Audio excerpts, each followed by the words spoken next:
हमें शांति मिले, पड़ोस को शांति मिले, मोहल्ले को शांति मिले, गांव को, नगर को शांति मिले, देश को शांति मिले, विश्व मानव को शांति मिले, विश्व प्राणी को शांति मिले, क्योंकि सच्चिदानंद परमात्मा ही वास्तव में शुद्ध सुख स्वरूप और शांत स्वरूप है। स्वार्थ और विकारों के कारण ही अशांति और दुख होता है। निर्विकारी जीवन से और निस्वार्थ चित्त से शांति और माधुर्य उभरता है। शांति ही सारे अवगुणों को हरने वाली ईश्वरीय औषध है। शांति ही सारे सामर्थ्यों को उभारने वाली ईश्वरीय करुणा कृपा की सरिता है। लब्ध्वा ज्ञानम पराम शांति। जीव को अपने सच्चिदानंद स्वरूप का ज्ञान उपलब्ध हो जाए तो परम शांति होती है। अर्जुन विषाद योग में तब तक है जब तक अर्जुन को उस परमात्मा तत्व का ज्ञान नहीं दिया श्री कृष्ण ने। जब अर्जुन को परमात्मा तत्व का ज्ञान समझ में आ गया तो अर्जुन कहता है लब्ध्वा ज्ञानम पराम शांति। उस आत्मज्ञान को उपलब्ध होकर मैं परम शांति में स्थित हूँ। शांति 4 प्रकार की होती है। आदि भौतिक शांति, आदि दैविक शांति, आध्यात्मिक शांति। ये 3 प्रकार की शांतियां तो आती जाती रहती है, लेकिन चौथी जो है परम शांति वो एक बार आती है तो फिर किसी भी परिस्थिति में, किसी भी आकर्षणों में, विकर्षणों में, दुखों में, सुखों में वह परम भक्त, वह परम योगी, वह परम ज्ञानी परेशान नहीं होता। परम शांति एक बार आती तो फिर कभी नहीं जाती। बाकी की 3 शांतियां आती हैं, टिकती है और भागती है। 3 शांतियां टिकती नहीं और चौथी शांति मिटती नहीं। जैसे मकान नहीं है, बड़ी अशांति, गाड़ी बस नहीं आई, बड़ी अशांति, सर्विस नहीं मिली, बड़ी अशांति, घर में झगड़ा हो गया और भोजन नहीं बना, बड़ी अशांति। तो आदि भौतिक सुविधाओं में विघ्न पड़ने से जो अशांति होती है, वे विघ्न दूर हो जाते तो शांति। हाश भोजन मिला, बड़ी शांति है, बस मिल गई, शांति, नौकरी मिल गई, शांति, बेटा मिल गया, शांति। ये आदि भौतिक अभावों के कारण जो अशांति होती है, वे अभाव पूर्ण होते ही वो शांति आती तो है, लेकिन लंबा समय टिकती नहीं। भूख लगी, भोजन नहीं, बड़ी अशांति है, भोजन मिल गया, हाश शांति, लेकिन 4 घंटे के बाद फिर खाली हो गया पेट। लड़के को एडमिशन नहीं मिल रहा है, बड़ा प्रॉब्लम है, बड़ी अशांति है, एडमिशन मिल गया, हाश शांति, लेकिन दूसरे प्रॉब्लम फिर मुंह दिखाए रहे। कुदरती कोप हुए, अकाल बारिश पड़ा, अकाल पड़ गया, अतिवृष्टि हो गई, अनावृष्टि हो गई, कुछ भूकंप जैसे कुछ खतरे हो गए, आदि देवी का शांति, टल गए, अष्टग्रह टल गए, फला, हाश शांति। अकाल वकाल पड़ा, बड़ी अशांति, लेकिन ठीक से बारिश पड़ गई, हाश शांति। इस प्रकार की ये शांति आती जाती रहती है। मन मोटा हो गया, किसी तनाव में, किसी टेंशन में है, आध्यात्मिक अशांति, अंदर में बाकी सब सुविधाएं लेकिन भीतर खटक रहा है। वो मन थोड़ा बहला लिया और वो जो प्रॉब्लम थे वो सोल्व हो गए, मानसिक शांति मिल गई। लेकिन वे प्रॉब्लम फिर आते हैं, दूसरे रूप बदल के आते हैं। तो ये शांतियां, 3 शांतियां तो आती जाती रहती हैं। किसी के जीवन में कम, किसी के जीवन में ज्यादा, लेकिन ये आती जाती रहती है। पूजा पाठ करने के पश्चात ब्राह्मण देव बोलेंगे 3 बार ओम शांति शांति शांति। 5 बार भी नहीं बोलेंगे, 2 बार भी नहीं बोलेंगे, 4 बार भी नहीं बोलेंगे, 3 बार ही बोलेंगे ओम शांति शांति शांति। तो व्यवहार काल में ये 3 अशांतियां होती और इनको मिटाने के लिए पुरुषार्थ होता है। लेकिन ये आती है जाती और मिटाते मिटाते मिटाने वाला मिट जाता है, लेकिन पीछा नहीं छोड़ती। मरने के बाद भी प्रेत हो गए तो अशांति,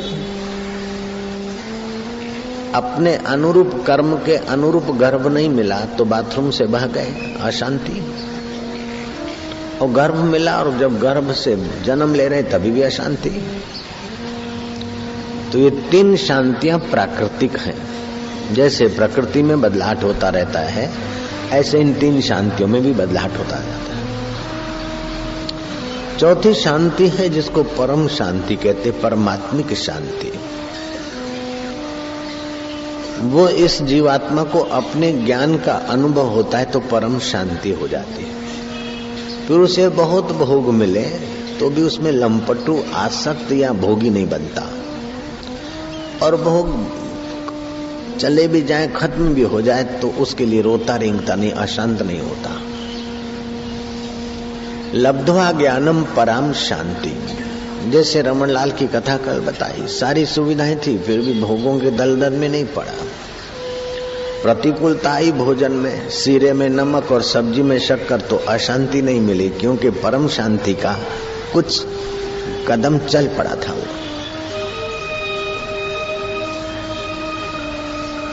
जहाज डूब गए तो दुखी नहीं हुआ, और लोग यशोगान कर रहे हैं तो आसक्त नहीं हुआ। सुखदेव जी महाराज परीक्षित को कथा सुनाने के लिए चल पड़े। रास्ते में नादान लोगों ने उनकी खिल्ली उड़ाई, ओ बाबा बाबो पागल बाबा हमारा ये, ओ कंकड़ पत्थर उछाले। सुखदेव जी महाराज दुखी नहीं हुए, अशांत नहीं हुए। प्राकृतिक शांति नहीं थी, उनकी परमात्मिक शांति थी। सुखदेव जी महाराज की ज्ञान की ऊंचाई, ब्रह्म ज्ञान की ऊंचाई देखकर साधु संत ऋषि मुनि उठ खड़े हुए। राजा परीक्षित ने उनको सोने के सिंहासन पर गुरुदेव को बिठवाया, अर्घ्यपाद से पूजन किया, पंचामृत से चरण धोए, फिर शुद्ध जल से चरण धोए, तिलक किया, दोनों भुजाओं को तिलक किया, ललाट पे तिलक किया, आरती की, अर्घ्यपाद से पूजन किया, सोने के सिंहासन पर बिठाकर। सुखदेव जी को सुख नहीं हुआ, और कंकड़ पत्थर उछाल रहे लोग, और बाबा जी होय होय होय पागल पागल कर रहे, तो दुख नहीं हुआ, क्योंकि सुखदेव जी परम शांति तक पहुंचे थे। ये सुख दुख मन के प्रदेश में ही होता है। मन अगर संसार को और शरीर को मैं मानता और संसार को सच्चा मानता और उसमें से सुख लेने के लिए भागता है तो बंधन में डालता है। संसार को बदलने वाला और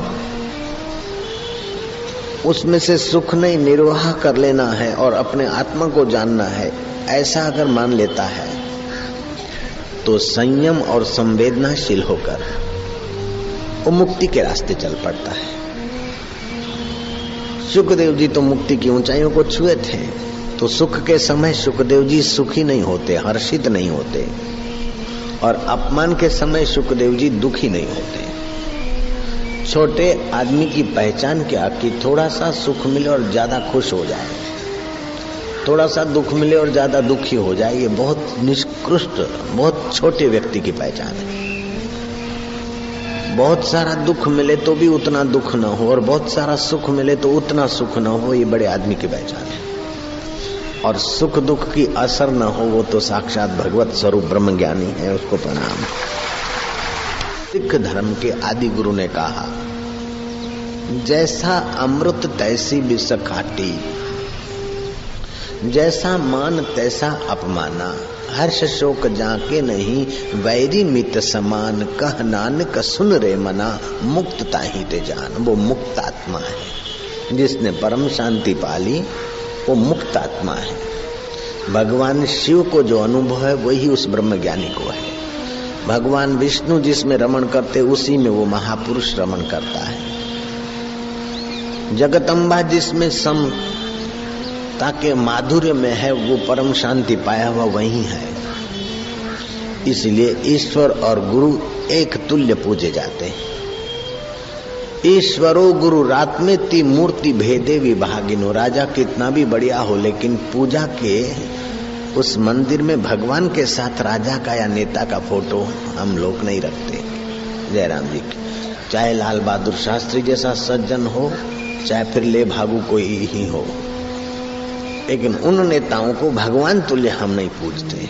जयराम जी की, क्योंकि उन्होंने सुविधा दी और ईमानदारी से बर्ताव किया, अच्छा है, वे आदर करने योग्य है। इन श्रद्धेय और पूजनीय तो भगवान और भगवत तत्व का साक्षात्कार करने वाले महापुरुष ही होते हैं। नेता सज्जन है फिर भी उसका जो स्पीच है उसको हम भाषण कहेंगे, और संत सज्जन है और बोलते हैं तो उसको हम भाषण नहीं बोलते, सत्संग बोलते हैं। भले अनजान लोग बोल दें कि महाराज हम आपकी स्पीच सुनते हैं, तो हम हंसते हैं कि बेचारे अनजान है। जयराम जी की, हमें उनकी बात पर दया आ जाती है और हम जरा अच्छा जी अच्छा कर लेते हैं। जो लोग बोलते हैं कि बापूजी हम आपका लेक्चर अटेंड करते हैं, मैं समझता हूँ कि उन्होंने सत्संग का मूल्य ही नहीं पहचाना। हम आपका लेक्चर अटेंड करते हैं, हम आपका भाषण अटेंड करते हैं, हम आपको रोज सुनते हैं। ये लेक्चर और भाषण से तो अच्छी समझ है, लेकिन हम आपका सत्संग सुनते हैं, ये पूरी समझ है, बाकी सब अधूरी समझ है। तो सत्संग तब बनता है सत्य स्वरूप परमात्मा में चित्त विश्रांति पा लिया जिनका, उनकी वाणी सत्संग होती है। नानक बोले सहज स्वभाव, समर्थ रामदास ने और एक नाथ महाराज ने ऐसे सत्संग के विषय में कहा है, स्वहित कारणे संगति साधुची। आप लोग तो समझ गए होंगे। स्वहित कारणे संगति साधुची, भावे भक्ति हरिची भेटी। हरि तेथे संत, संत तेथे हरि, ऐसे वेद चारी बोलता थी तेरी। स्वहित कारणे संगति साधुची, भावे भक्ति हरिची भेटी तेने।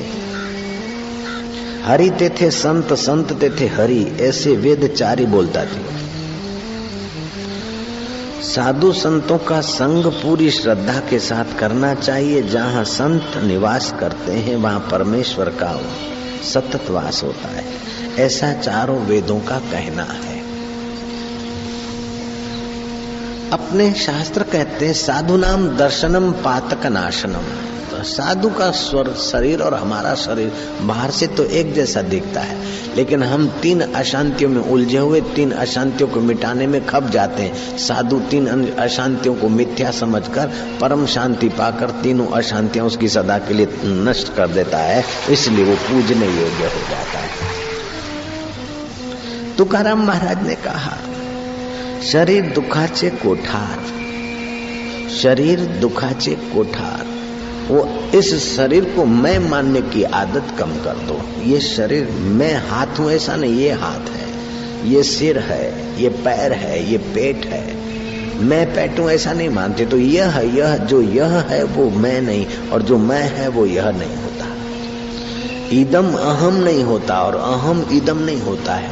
ये मंडप है तो मैं मंडप नहीं हूं। तो ये हाथ है, मैं हाथ नहीं हूं। यह किडनी है,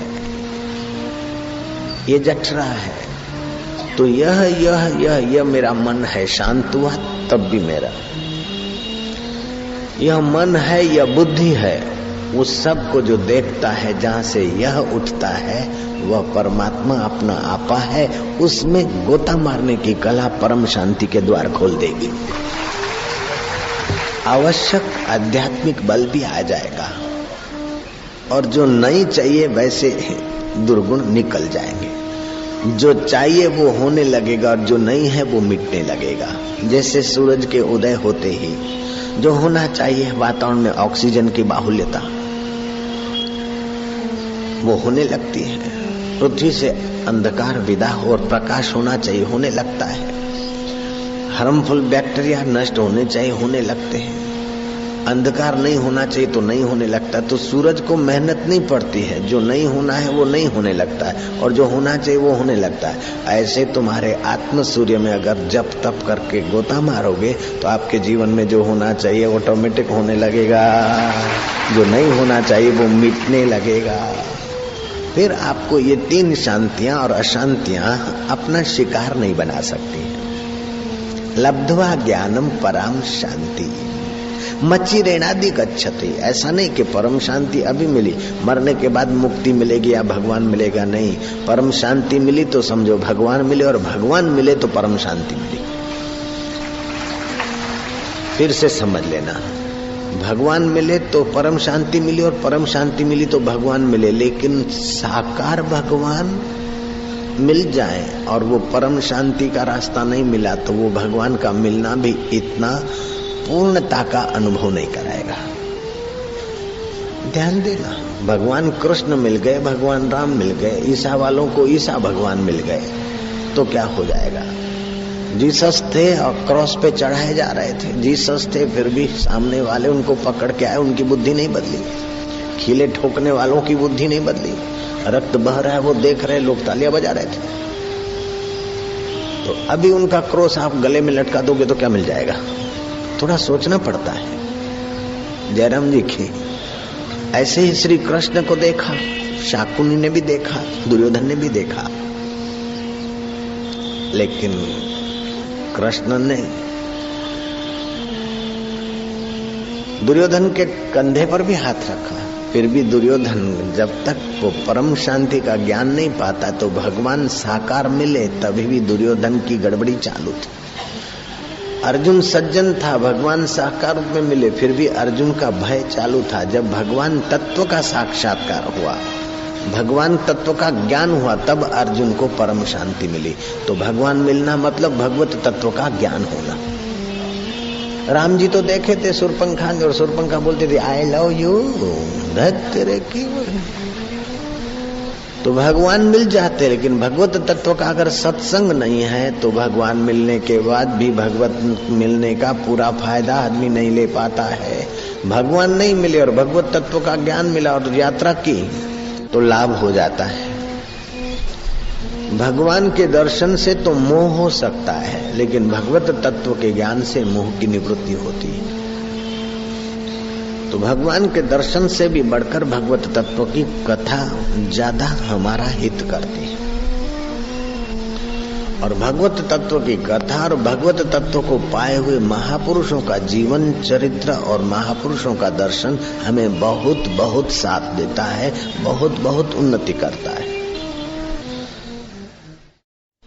और भगवत तत्व की कथा और भगवत तत्व को पाए हुए महापुरुषों का जीवन चरित्र और महापुरुषों का दर्शन हमें बहुत बहुत साथ देता है, बहुत बहुत उन्नति करता है। तो एकनाथ जी महाराज कहते हैं, स्वहित कारणे संगति साधुची भावे भक्ति हरिची भेटी। तेने हरि तेथे संत, संत तेथे हरि, असा वेद चारी बोलता थी। तुकाराम जी महाराज कहते, शरीर दुखाचे कोठार, शरीर रोगाचे भंडार। शरीर दुखाचे कोठार, शरीर रोगाचे भंडार। शरीर दुर्गंधीची थार, नहीं अपवित्र शरीर आशा। कितना भी मधुर भोजन, पवित्र गंगाजल, पवित्र दूध, फल फूल मिठाई खाओ, लेकिन बस शरीर से गुजरी उसकी बुरी हालत। हजम हो गई तो गंदी मलमूत्र, और नहीं हजम हुई तो जहर होकर वमन हो जाती। करोड़ों रुपए की मिठाई के ऊपर दिवाली के 2 दिन पहले अगरबत्ती घूमती, और दिवाली के 2 दिन बाद मिठाइयां जहां पहुंचती है वहां से गुजरने के लिए नाक दबोचना पड़ता है। मिठाई का कोई कसूर नहीं है, केवल मिठाइयों ने शरीर का सानिध्य लिया। तो शरीर ऐसा है, फिर भी इस शरीर में वो परम ज्ञान को उपलब्ध जो महापुरुष है, उनका उपदेश, उनका मंत्र दीक्षा, साधन का मार्ग मिल जाता है। तो यही शरीर जिसके पैर को लगी हुई मिट्टी भी गोपीचंद होकर पूजी जाती और लोगों के मस्तक पर चढ़ती। श्री कृष्ण ने परम शांति पाई थी। जन्मते इतने विरोध विघ्न बाधा, कभी कृष्ण अशांत नहीं हुए। लोग ग्रह दिखाते, अपना जन्माक्षर दिखाते, बोलते मैं बहुत दुखी हूँ, बहुत दुखी हूँ, मेरी जन्म पत्री खराब है। तुम्हारी जन्म पत्री से तो ज्यादा खतरनाक कृष्ण की जन्म पत्री थी। वो जन्म पत्री के विषय में मैंने पढ़ा लिखा नहीं, लेकिन मैं अनुमान से कह सकता हूँ कि ऐसी खतरनाक जन्म पत्री रही होगी कि कृष्ण बेटे के आने के कारण माँ बाप जेल में पड़ रहे हैं। जयराम जी की ऐसा बेटा हरा है कि माँ बाप को हथकड़ियां पड़ गई और जन्मते ही पराये घर लिवाया गया। गाय चरानी पड़ी, छाछ के लिए नाचना पड़ा, मक्खन के लौंदे के लिए इधर उधर घूमना पड़ा। और श्री कृष्ण जब जूझ रहे थे तो एक बार नंगे पैर रण छोड़कर भागना पड़ा और ऋषियों के यहाँ भिक्षा मांगकर खाते थे। और अंत में भी गए तो शिकारी ने हिरण समझकर तीर ठोक दिया उनके पैरों में। कभी छटकासुर आया तो कभी अघासुर आया तो कभी पूतना जहर लेकर आई तुम्हारे लिए या तुम्हारे बेटे के लिए। आज तक कोई पूतना जहर लेके नहीं आई। तो तुम्हारी अपेक्षा कृष्ण को अशांति बहुत होनी चाहिए थी, लेकिन कृष्ण ने परम शांति पाई तो ये बाहर की अशांतियां छोटी मोटी वहां टिक नहीं सकी, सदा बंसी बजती रही। मुस्कुरा के गम का जहर जिनको पीना आ गया, ये हकीकत है कि जहां में उनको जीना आ गया। ये भारतीय संस्कृति की विशेषता है कि ये अशांति क्यों होती उसका खोज कर बैठी है, शांति कैसी होती है उसको भी समझ बैठी, और परम शांति क्या होती है उसका भी अनुभव भारतीय संस्कृति ने किया। 3 प्रकार का ज्ञान होता है। एक होता है इंद्रियगत ज्ञान, आपकी आंख जो देखती है, कान जो सुनते हैं, नाक जो सूंघता है, जीभ जो चखती है, उसको इंद्रियगत ज्ञान बोलते हैं। अगर शरीर को मैं मानोगे और इंद्रियगत ज्ञान में आप लग जाओगे तो अशांति पीछा नहीं छोड़ेगी, अशांति बढ़ती जाएगी, खिन्नता बढ़ती जाएगी। आज का विज्ञान कृत आविष्कार कितने भी हो गए और होते रहे, फिर भी आदमी सुखी होने के बदले दुखी होता चला जाएगा। पाश्चात्य जगत को ये तत्व ज्ञान, ये भारतीय प्रसाद का अगर पता चल जाए और उस पर चलने लग जाए तो बहुत सुखी होंगे। लेकिन इंद्रियगत ज्ञान में शरीर को मैं मानते, संसार को सच्चा मानते और सुविधाएं जुटा जुटा कर, आवश्यकताएं बढ़ा बढ़ाकर सुखी होने की होड़ लगी। जिसके पास जितनी ज्यादा सामग्री, जितना ज्यादा सुविधाएं, वो अपने को सुखी मानने की बेवकूफी करता है, लेकिन अशांत और खिन्न वो और ज्यादा होता है। जितनी डिजायर ज्यादा उतना आदमी अशांत ज्यादा, जितनी डिजायर कम उतना अशांत कम, और कोई वासना नहीं है तो परम शांति पाने के बिल्कुल करीब हो जाता है। फिर तो संसार की चीजें उसके चरणों में आए, चाहे कितनी भी बढ़ जाए, कितनी भी घट जाए, उसको कोई फर्क नहीं पड़ता। गीता में कृष्ण कहते हैं आपूर्यमाणम अचलम प्रतिष्ठः, आपूर्यमाणम अचलम प्रतिष्ठम समुद्र माप प्रविशन्ति यद्वद तद्वत् काम यः प्रविशन्ति सर्वे स शांति मापनोति न काम कामे ही। जैसे संपूर्ण नदियों का जल चारों ओर से बारिश में खिंच खिंच कर परिपूर्ण समुद्र में जा गिरता है, पर समुद्र अपनी मर्यादा में, अपनी महिमा में रहता है, किनारे के टापुओं को ले नहीं डूबता। और गर्मियों में समुद्र से न जाने कितने के गैलन, कितने अरब खरब निकलता होगा, फिर भी समुद्र अपने किनारों को वही लहराता रहता है ज्यों का त्यों। ऐसे ही महापुरुष के विषय में ये दृष्टांत भी पूर्ण नहीं है, क्योंकि समुद्र में तो सजातीय जल आता है और सजातीय जल कम होता है, लेकिन महापुरुष में ये संसार के विषय जो है उसकी आत्मा के सजातीय नहीं है। उसके शरीर, मन और इंद्रियों तक के विषय आते हैं और जाते हैं, वो अपने आप में ज्यों का त्यों पूर्ण है। ऐसे पूर्ण पुरुष की निगाहें जहां पड़ती है वहां संसारी विषय विकारों में दलदल में पड़े हुए जीवों के भी पाप और अशांति के कुछ संकल्प विकल्प शांत होने लगते हैं। साधुनाम दर्शनम पातक नाशनम, ये अशांति और दुख पातक है। साधु के दर्शन से ये पातक नष्ट होते हैं तो व्यक्तियों को कुछ शांति मिलती है। जब उनकी निगाहों से इतने अशांत वातावरण में भी लाखों आदमियों को शांति मिल सकती है तो उन लाखों आदमियों में कुछ लोग परम शांति पाले तो संसार स्वर्ग में बदल जाएगा। आपुर्यमाणम अचलम प्रतिष्ठम समुद्रम आपः प्रविशन्ति यद्वत् तद्वत् कामाय प्रविशन्ति सर्वे स शांति मापनोति न काम कामी। जैसे समुद्र नदियों का जल चारों ओर से जल द्वारा परिपूर्ण समुद्र से आकर मिलता है, पर समुद्र अपनी मर्यादा में अचल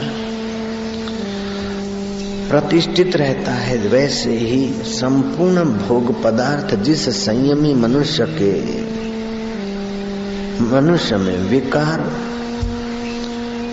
उत्पन्न किए बिना उसको प्राप्त होते हैं, वही मनुष्य परम शांति को प्राप्त हो जाता है। भोगों की कामना वाला परम शांति नहीं पाता है। सोक्रेटिस के शिष्य सोक्रेटिस का दर्शन करके बड़े प्रसन्न होते थे। शिष्यों में गरीब भी बहुत सारे होते, कोई अमीर भी होता है, और अमीर ने देखा कि मेरे धन का 7 पीढ़ियों तक स्थायित्व होगा ब्रह्मज्ञानी की सेवा से। जो स्थायी तत्व में टिके उस संतों की सेवा में अगर मेरा धन लग जाए तो मेरी 7 पीढ़ियां सुखी रहेगी। सोक्रेटिस को मिलियनर बिलियनर होते अमेरिका में, यूरोप में आदमी। उन्होंने आखिर एक दिन राजी कर लिया कि आप हमारे साथ चलिए, मॉल में चलिए, स्टोरों में चलिए, आपको जो नीड है आप बाय करिए प्लीज, आपको नहीं जरूरत तो हमारी खुशी के लिए आप बाय करिए। सुबह से लेकर रात तक बड़े बड़े मॉलों में, बड़े बड़े स्टोरों में ले गए, ज्वेलरियों में ले गए, कपड़ों के स्टोरों में ले गए। जितना भी चाहे 500,000 खर्च होगा, मतलब 1.5 करोड़ आज का, 1 मिलियन खर्च होगा, हम करेंगे, आप हमारी सेवा स्वीकार करो। वो शांति पाया हुआ फकीर था, उपनिषदों और गीता का अमृत पान किया था सोक्रेटिस ने। दिन भर उन भक्तों के साथ सब स्टोरों में और मॉलों में घूमे, कोई चीज उन्हें लुभा नहीं सकती, आकर्षित नहीं कर सकती। आखिर रात्रि को बस स्टॉल और मॉल बंद होने को, ये बड़े में बड़ा है, अच्छी ज्वेलरी है, कीमती चीजें हैं, आप कुछ तो ले लो। वहां भी राउंड मार के सोक्रेटिस हंसते हुए बाहर निकले और खूब नाचे। उनके भटक भटक के चीज खरीदते हो, फिर चीजों को संभालते रखते हो, फिर भी तुम्हें वो शांति नहीं, और मेरे को मुफ्त में जो सुख मिल रहा है उस सुख की स्मृति का सुख है। मुझे अपने आप का जो सुख मिल रहा है ये सारे मोल और तुम्हें नहीं दे सकते, और अभी जो तुम्हारे पास पड़ा है सब कुछ, तभी भी वो सुख नहीं है जो मेरे को, इसी कारण तो तुम मेरे पीछे पीछे घूम रहे हैं। तो मेरा सुख का मुझे स्मरण आता है कि कितना बढ़िया चीज है मेरे पास। चोले जिनादे रतड़े तंग जिनादे पास धूली उनादी जे मिले नानक दी अरदास। जिनके चोले रत्ने हो गए, सन्यासी हो गए, आसक्ति जिनकी मिट गई है, ऐसे पुरुषों की चरण रज मिले, नानक जी बोलते मेरी अरदास है। ऐसा नहीं कि एक नाथ जी ने बोला है कि संत मुक्ति के द्वार हैं, संतों की संगति करो, संत गुरुकुलों के राजा हैं। सारे संतों का कोई न कोई देश में कहीं न कहीं ऐसा आत्मरामी परम शांति पाया हुआ पुरुष होता है। दूसरे विश्व युद्ध में एक ऐसे महापुरुष पकड़े गए 1942। वो सहज स्वभाव विचरण कर रहे थे। सैनिकों ने उनसे पूछा, उसने तो शपथ ले रखी थी कि जब सब तू ही है तो क्या बोलूं, मैंने आज से मौन लिया। महात्मा संकल्प के पक्के थे। मौन लेकर विचरण कर रहे थे। फौजियों को शक पड़ा, पूछा तू कौन है? बाबा चुप, जो चुप्पी त्यों शक ज्यादा। ले आए अफसर के पास। अफसर ने बोला जल्दी बता नहीं तो तेरी जीभ काट लेंगे। चेहरे पर कोई फर्क नहीं, जल्दी बता नहीं तो तुझे मार देंगे। तू कौन है? शत्रु सेना का जासूस है। तू कौन है? कौन सी बला है? कौन सी जात का, कौन सी नात का, क्या काम करने आया इधर को? संत जानते कि जो आत्मा की जात है वही हमारी असली जात है, बाकी शरीर की जात तो कल्पित है। बहुत डांटा, बहुत कुछ बके, लेकिन वो संत चुप ही चुप थे, मौन ही मौन। लगा कि ये कोई बड़ी संस्था, बड़े देश से जुड़ा हुआ आदमी, कोई बड़ा जासूस लगता है, बड़ा रेढ़ा गुनाहगार है। फिर भी कोई असर नहीं। बोले जब कोई असर नहीं है, तू बोलता ही नहीं, मुर्दा है तो हम तुझे मुर्दा ही कर डालेंगे। ले आओ भाला। भाला लाने वाले को आदेश दे दिया लेफ्टिनेंट कर्नल ने। महाराज अब भी बोलता है तू कौन है? जीवन दान मिलेगा, नहीं तो अभी अभी मार डालेंगे। साधु ज्यों का त्यों। मूर्ख सेनापति ने आदेश दे दिया कि चलो नहीं बोलता है तो सदा के लिए इसको न बोला कर दो। कंठकूप पे भाला रख दिया, फिर भी वो महात्मा डरे नहीं। उस अहंकारी सेनापति ने ऑर्डर छोड़ा कि भाला भोंक दो। उस परम शांति पाए हुए महापुरुष को जब भाला घुसा तो रक्त की धार बह चली। कंठ में मर्म स्थान पर भाला घुसे लोहे का, जीना तो असंभव है भाई। भाला गुस्सा और रक्त की धार बह चली। आखिरी में आखिरी श्वास थे, महात्मा मुस्कुराए, यार तू भाला बनकर आएगा फिर भी तू मुझे धोखा नहीं दे सकता है, सब में तू ही तू है। अशांति नहीं हुई। साईं कंवर राम का यश कीर्ति देखकर कुछ विधर्मी लोग जलते थे। सिंधी जगत में खूब जागृति आई। तो अपने वालों में से किसी ने प्लानिंग किया और रुक्कू स्टेशन पर दो आदमी मिलने आए। बाबा जी हम जो काम करने को आए उसमें हमें फतेह मिले। काम करने को क्या आए कि आपका मर्डर करने को आए। रुक्कू स्टेशन पर गाड़ी रुकी और वो पहले दुआ लेने आए कि हम जिस काम के लिए निकले उसमें सफल हों। कंवरराम तो घर से भोजन करके जब निकले थे तो ग्रास लेते, भोजन करते करते ग्रास हाथ पैर से गिरा, तुरंत आवाज आया कि अब पूरा हो गया तुम्हारा अंजल। वे संत वहीं हाथ धोकर उठे और मुसाफरी की। और रुक्कू स्टेशन के पहले वो आए और बोले महाराज हम जो काम करने को निकले हैं उसमें फतेह हो जाए। कंवरराम ने कहा ठीक है भगवान तुम्हें फतेह देगा। रुक्कू स्टेशन पर दूर खड़े उन्हीं ने जिन्होंने आशीर्वाद मांगा उन्होंने धार धार छाती में 2 गोली लगा। तो हाय रे हाय नहीं किया, आराम करते हुए कंवरराम जी चल दिए इस नश्वर चोले को छोड़कर। गांधी जी के साथ भी ऐसे हुआ। गांधी जी को एक अकेले गांधी जी थे ट्रेन में, बाकी सारे गोरे के गोरे भरे हुए। वे गांधी जी के पीछे लग गए कि कुछ भी करो आप हमारे ईसाईयत में आ जाओ, आप हमारे बन जाओ, फिर हम आपको हेल्प करेंगे, मदद करेंगे, फलाना करेंगे, ढिंगना करेंगे। गांधी जी को खूब दबाव भी डाला, प्रलोभन भी दिया। आखिर गांधी जी उब कर कहते कि भाई तुम्हारे रिलीजियस में ऐसा कुछ बढ़िया दिखाओ तो मैं श्रद्धा से मानूं, खाली मेरे पर तुम थोपते हो, दबाव डालते हो तो ये तो नहीं होगा। बड़े सत्य वक्ता थे। उन्होंने कहा चलो तुम रॉक्सफेलर कन्वेंशन हॉल में चलो, हम प्रेयर करेंगे और आपका माइंड चेंज हो जाएगा। गांधी जी भीतर से मजबूत थे, राम नाम रटते थे, गीता का ज्ञान था उनके पास। आजकल का कॉलेज का लड़का लड़की जैसा छिछरा मन तो था नहीं, गहराई में थे। वो चले गए, छिछरे मन वाले नहीं जाने चाहिए। चले गए रॉक्सफेलर कन्वेंशन हॉल में। गोरों ने अपना जो कुछ जोर मारना था मारा, पादरियों ने प्रेयरों की, ये किया वो किया।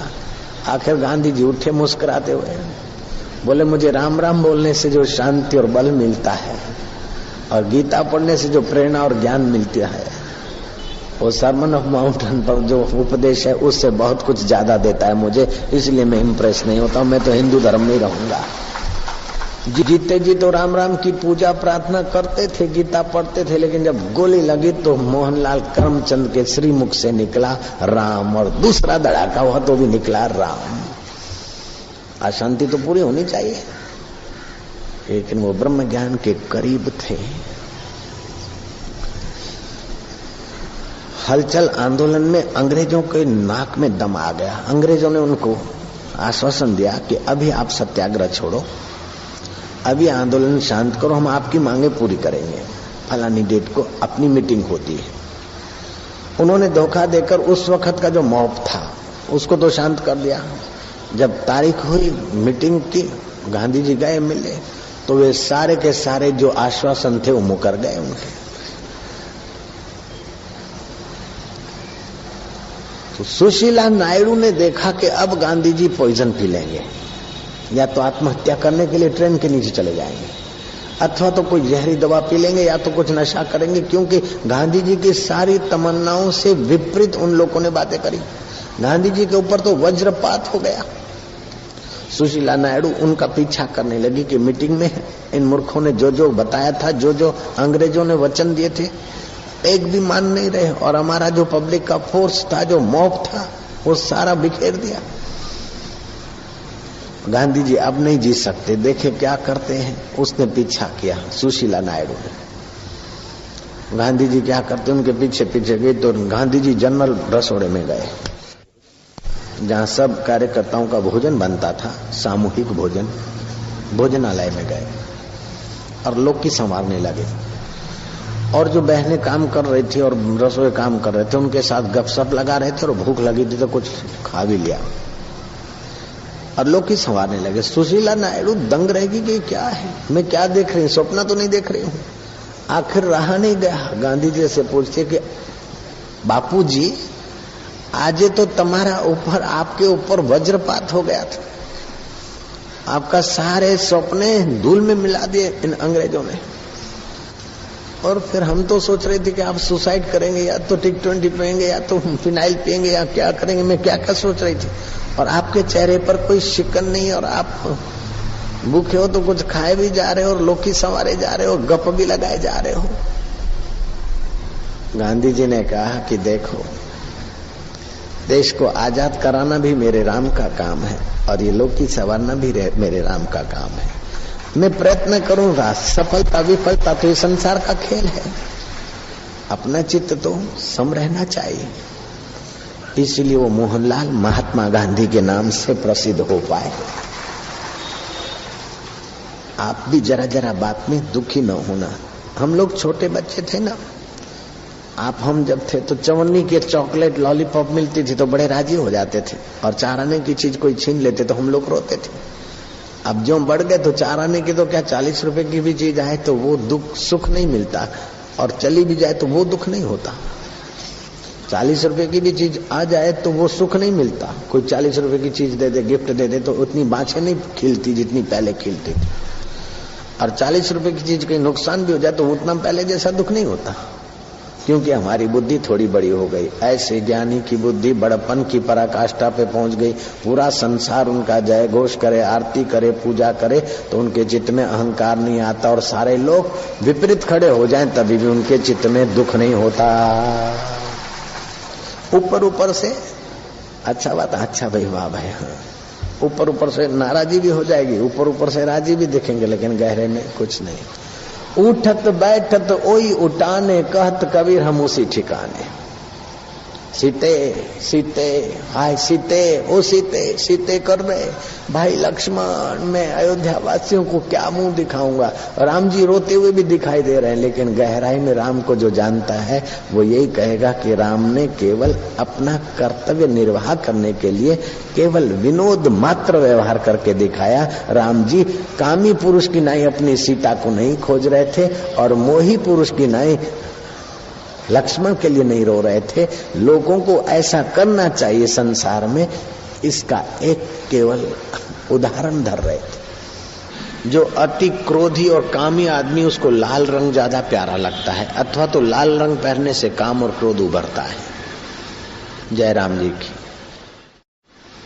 जय राम जी की। जो शांत प्रकृति का है उसे सफेद रंग अच्छा लगता है, जो भक्ति प्रकृति का है उसको पीत वर्ण प्यारा लगेगा, अथवा तो पीत वर्ण से भक्ति उभरेगी भी।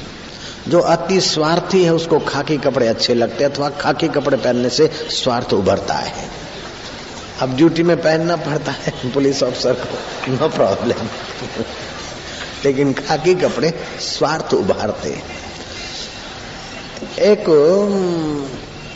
कोयले की खान में अर्जियां वर्जियां सफल हुई और लाइट का कनेक्शन आ गया, तो उन्होंने कनेक्शन जिस दिन आया खुशी खुशी में सारे अंदर खदान में लाल लाल गोले लगा दिए। परिणाम क्या हुआ कि थोड़े दिन के बाद ही खदान के मजदूर आपस में लड़ने भिड़ने लग गए। असही सुनता, पहले जो सहानुभूति से मिलते थे और प्रसन्न रहते थे अब खिन्न होने लगे और एक दूसरे को साथ सहकार न दे, लाड़ मार जरा जरा बात में एक दूसरे की गर्दन पकड़े। खदान वाले ने देखा कि क्या हुआ, क्या कारण कि ये सब विद्रोह हो रहा है, अंदर अंदर लड़ मर रहे हैं। फिर किसी जानकार से पूछा तो बोले तुमने वो जो लाइट के लाल लाल गोले लगाए ने वो क्रोध उभारता है, असहिष्णुता उभारता है। गोले लाल हटाकर सहानुभूति पैदा करे ऐसे रंग को अंदर बढ़ा दिया जाए। जैसे हरा रंग है ना, और वो औदार्य और सहानुभूति उभारता है, हरे रंग के गोले लगाए तो वो क्रोध फिर सहानुभूति में और शांति में बदल गया। जो बैंगनी रंग है जिसको पसंद है तो समझना कि उसको वो क्रोधी भी है और उदार भी है, क्योंकि लाल और हरे को मिश्रित करो तो बैंगनी बनता है। जयराम जी की तो ऐसे आपके दीवालों के रंग, आपके कपड़ों के रंग और आप जो देखते हैं उन रंगों का भी आपके मनों पर असर पड़ता है। तो हिंदू संस्कृति ने जो रिसर्च किया है, सिर झुक जाता है। भगवान को गगन सदृश बनाया, चाहे विष्णु हो, चाहे शिव हो, चाहे राम जी का विग्रह हो, नील वर्ण का होगा, है कि नहीं। और फिर उन पर पीतांबर है, पीत वर्ण, अर्थात औदार्य और आध्यात्मिकता उभारने वाला कलर ही आपके देवताओं को आपको देखने को मिलता है। जो जो भक्ति पूजा करते हो त्यों त्यों औदार्य और आध्यात्मिकता का रस तुम्हारे जीवन में आने लगता है। तो कितना ऋषियों ने गहराई से सोचा होगा। तो पहले पहले गौणी भक्ति, फिर अनुरागा भक्ति, भगवान के विग्रह में अनुराग हो जाएगा। ऐसा करते करते जब गुरुओं का तत्व ज्ञान मिल जाता है तो फिर आप क्या है और भगवान क्या है उसका रहस्य खुल जाता है। आपको परम भक्ति मिल जाती है, उसको बोलते हैं भक्ति, पराभक्ति। मद भक्ति लभते पराम, जो पराम भक्ति मिलती तो परम शांति, और परम भक्ति जब तक नहीं मिली तब तक ऐहिक शांतियां आती जाती। रोज पूजा पाठ किया, अपना घूम के आए, सिस्टमेटिक हुआ, शांति है।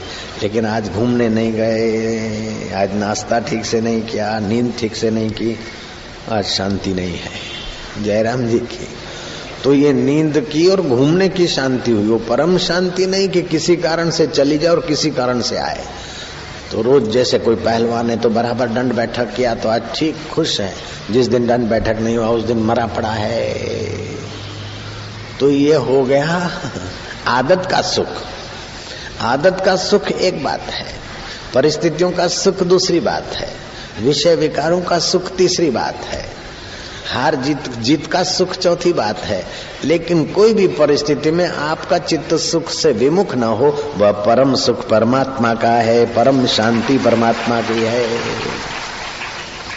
ऐसे पुरुष के आगे खुशी कोई माना नहीं रखती है।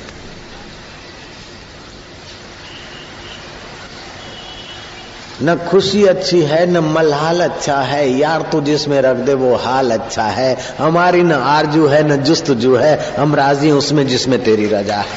पूरे हैं वे मर्द जो हर हाल में खुश हैं। मिला अगर माल तो उस माल में खुश हैं, हो गए बेहाल तो उसी हाल में खुश हैं। जैसे रमन लाल, जहाज डूब गए तभी खुश हैं, मुनाफा हुआ तभी खुश हैं, गोदाम लूट गया तो खुश हैं, दे दा के चल दिए तो खुश हैं।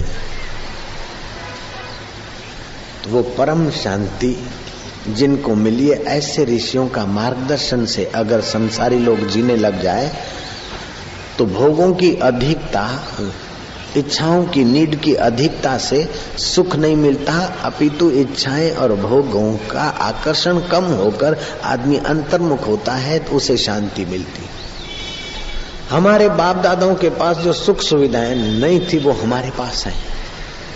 पहले के जमाने के राजा के पास जो सुख सुविधाएं नहीं थी उससे ज्यादा आज के चपरासी के पास है। राजा को अगर ठंडा पानी पीना है तो खच्चरों से हिमालय से मंगवाना पड़ता था बर्फ। अभी तो आपका पीऊन भी फ्रिज का पानी पी सकता है, जयराम जी की। आपका चपरासी भी यूं स्विच करके ऊपर उड़ सकता है और नीचे आ सकता है। उस जमाने में राजाओं को कहाँ था। राजाओं को अगर मनोरंजन चाहिए तो हो नर्तकालय बनाते, साज वालों को पगार देते, नर्तकियों को पालते पोसते और नर्तकी जो जानती थी वही गा के उसका मनोरंजन करती थी। अभी तो आपका नौकर जरा सा ऑन कर दे, एक नर्तकी नहीं सैकड़ों नर्तकी एक एक चैनल पर नाच रही है, उसका मनोरंजन कर रही है यार। झाड़ू लगाने वाले को इतने सुविधाएं हैं कि उस जमाने के चक्रवर्ती सम्राट के पास भी भोग सामग्री नहीं थी जितना आज देश के बुहारी लगाने वालों के पास हो सकता है। फिर भी वे लोग या आप हम इतने सुखी नहीं हैं जो अपने पूर्वज सुखी होते थे। उनके पास सुविधाएं कम थी, सुविधाएं ज्यादा नहीं थी, लेकिन उनको अंतर्मुख होने की ज्यादा व्यवस्था मिलती थी। हमारे पास सुविधाओं का बाहुल्य है लेकिन अंतर्मुख होने का टाइम ही नहीं, इसीलिए अशांति की आग में तपे जा रहे हैं, घसीटे जा रहे हैं, मारे जा रहे हैं। उस अशांति को मिटाने के लिए कोई पान मसाला ठोसता है तो कोई शराब ठोसता है तो कोई हेरोइन ठोसता है तो कोई पिक्चर में जाता है तो कोई लवरियां बदलता है तो कोई दरिया किनारे एक दूसरे को चिपक के जल्दी सुखी होकर होने के बहाने जल्दी बूढ़े हो जाते, जल्दी सत्यानाश कर देते हैं। ये जो दरिया किनारे खुले आम लवर लवरियां बनते हुए बेचारे देखना 36 साल की उम्र के बाद तो बिल ऐसे हो जाते। नारायण हरि नारायण, तो कोई दूरदर्शिता नहीं है। फास्ट मजा लेना चाहते, जल्दी मजा लेना चाहते, और जितना मजा इंद्रियगत ज्ञान इंद्रियगत आकर्षण जितना ज्यादा होगा उतना ही वे ज्यादा अशांत और खिन्न होंगे। आपके बाप दादा में जो सहिष्णुता थी, त्याग और सेवा थी, वो अपने में नहीं है। जो अपने में सहिष्णुता है उतनी अपने बच्चों में अपने को नहीं दिखती है, बिल्कुल पक्की बात है। कोई अपवाद हो सकता है 2-5, बाकी तो ऐसे ही है। जो हमारे परदादा लोगों में सहन शक्ति थी और स्वास्थ्य की मजबूती थी वो हमारे में नहीं, और जो अभी हम लोगों में है वो हमारे बच्चों में नहीं है। जरा जरा बात में चिढ़ जाएंगे, जरा जरा बात में मुंह बना लेंगे, जरा जरा बात में खिन्न हो जाएंगे, और कई बच्चे तो जरा जरा बात में सुसाइड करने के रास्ते चल जाते, घर छोड़ के भाग जाते। तो क्या सुविधाओं की कमी हुई? नहीं, सुविधाओं का तो बाहुल्य हुआ, लेकिन अंतर्मुख होने की दिशा से विमुख हो गए। इसीलिए सुख के सुविधाओं के तो साधन बने, लेकिन सुविधाएं शांति नहीं देती। शांत स्वरूप परमात्मा में अंतर्मुख होने से ही शांति मिलती है।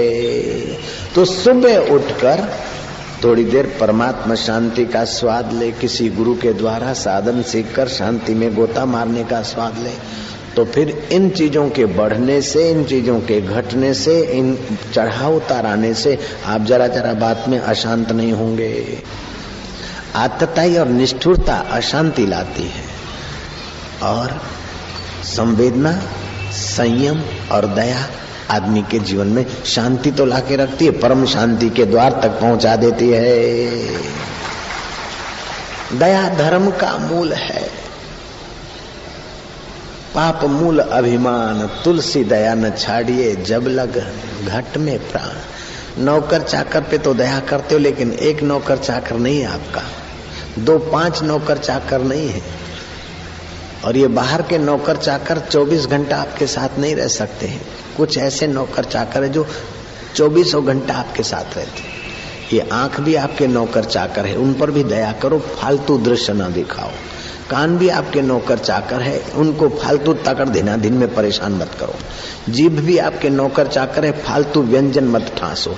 आंतें भी आपके नौकर चाकर है, भुना हुआ तला हुआ इमली वाला खाओगे तो आंतें जल्दी खराब हो जाएगी। इन नौकर चाकरों की भी तबीयत खराब मत करो। सेक्स के साधन भी आपके नौकर चाकर है, उनको उचित दो, अधिक उनको सत्यानाश मत करो, बीमार मत करो, एड्स के शिकार बने ऐसी उनके साथ व्यवहार न करो। इन नौकर चाकरों को भी ठीक से चलाओ तो स्वामी का कारोबार बढ़िया होगा। लेकिन नौकर चाकर स्वामी पर हावी हो जाए तो नौकर भी भाग जाएंगे और स्वामी लुटा जाएगा। तो इंद्रियगत ज्ञान में जो सत्य बुद्धि करते हो, नौकर चाकर को सिर पे चढ़ा देते, वो सेठ का दिवाला निकल जाता है। नाक ने कहा कि परफ्यूम सूंघनी है, आंख ने कहा कि फिल्म देखनी है, जीभ बोलती है कि हलवाई की दुकान पे, चाट की दुकान पे चलो, और फिर इंद्रियां बोलती है जरा सो लो, आलिंगन करके लवर लवरी में सत्यानाश हो जाएगा। तो इंद्रियगत ज्ञान की ऊंचाई से और एक ज्ञान है जिसको बुद्धिगत ज्ञान बोलते हैं, और उससे भी एक ऊंचा ज्ञान है जिसको आत्मज्ञान बोलते हैं। तो बुद्धिगत ज्ञान का आदर किया कि ये अब खाना उचित नहीं है, तो बुद्धिगत ज्ञान परिणाम का विचार करता है और इंद्रियजन ज्ञान लपका देता है। ऐसे ही इंद्रियगत ज्ञान में जो उलझे हैं वो ये नहीं सोचेंगे कि मेरी पत्नी के पड़ोस की पत्नी कर ले, लग जाएगा, ये मेरा मिस्टर है कि पड़ोस का है। लेकिन बुद्धिगत ज्ञान होगा कि ये तो अपने पति नहीं है, पड़ोस की बहन के हैं, अपनी पत्नी नहीं है। तो बुद्धिगत ज्ञान परिणाम का विचार करके संयमी बनाएगा, और बुद्धिगत ज्ञान को मजबूत बनाना है तो आत्मज्ञान और आत्मध्यान और गुरु मंत्र का आश्रय लो। बुद्धिगत ज्ञान कमजोर होगा तो इंद्रियों के पक्ष में मन गिरेगा, मन के पक्ष में बुद्धिगत ज्ञान बहेगा। इतना खा लिया तो क्या फर्क पड़ता है, इतना भोग लिया तो क्या फर्क पड़ता है। संभोग से समाधि की ओर। तो इंद्रियगत ज्ञान के पक्ष में बुद्धि चल पड़ी फ्राइड की, और फ्राइड खुद तो सुसाइड करके मर गया, ऐसा उसका मनोविज्ञान के खुद ही शांति नहीं पाया और दूसरों के लिए भी अशांत होने के रास्ते खोल के चला गया। इंद्रियगत ज्ञान को सपोर्ट दिया। ज्ञान तो था बुद्धि का, लेकिन बुद्धि इंद्रियगत ज्ञान की तरफ झुकी। बुद्धि अगर आत्मज्ञान की तरफ झुकती तो पतंजलि मनोविज्ञान बनता है। पतंजलि मनोविज्ञान पढ़कर बुद्ध आइंस्टाइन विश्व विख्यात रिसर्च करता, आइंस्टाइन नोबेल प्राइज विजेता आइंस्टाइन बन गए। कई अयोगी योगी बन गए, अभक्त भक्त बन गए, अधार्मिक धार्मिक बन गए, अशांतों को शांति मिली।